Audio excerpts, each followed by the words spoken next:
This ABC 15 Flash Briefing is sponsored by Sanderson Ford. Straight up.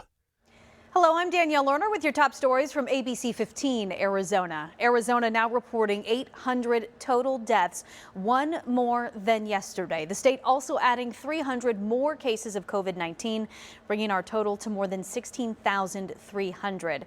More than 3,000 tests were collected yesterday. Tomorrow morning, the Navajo Nation's traditional wreath-laying ceremony will be live streamed and followed by a food distribution for Navajo veterans. It's just one of many ways Memorial Day will look and feel different this year. Similar virtual ceremonies will take place all across the country. Well, it is the first holiday weekend since the state's stay-at-home order expired, and some folks got out to enjoy the long weekend.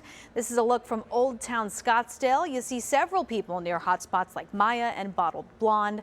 While it appeared social distancing was nearly impossible, a few of the people we spoke with said they were trying their best under the circumstances, some wearing masks and also using disinfectants.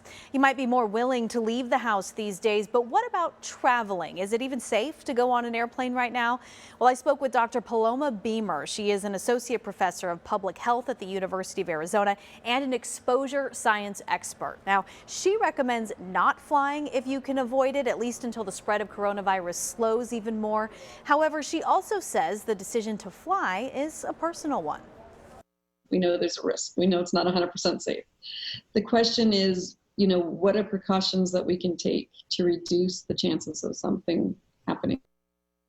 Here are some things to consider before you fly. First off, can you travel by car instead? If not, research the different airlines' protocols and protections. Choose a window seat that reduces the number of people in your 6-foot bubble.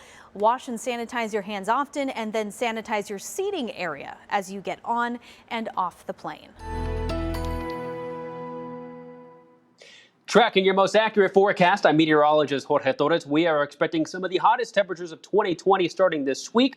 It'll be a hot start even for Memorial Day, with temperatures climbing into the upper 90s in parts of the valley. The breezes will continue for at least one more day, and then those excessive heat warnings take effect beginning Wednesday across much of Arizona. But tonight, a mild to cool evening in northern parts of the state, with lows in the 30s from the Grand Canyon to Flagstaff, 40s and 50s along the rim, and 60s and 70s across the lower elevations, with highs on Memorial Day staying below 100 degrees in many locations, with the exception of Lake Havasu City, calling for a high of 102. Here is a Memorial Day forecast for the valley. A nice morning with temperatures in the mid-70s and the lower 90s already by midday, and a hot afternoon with highs in the upper 90s. But look at that 7-day forecast. We're back above 100 degrees by Tuesday. Weather action days take effect Wednesday through Friday, with highs anywhere from 109 to 112 beginning Wednesday through next weekend. This ABC 15 Flash Briefing is sponsored by Sanderson Ford. Straight up.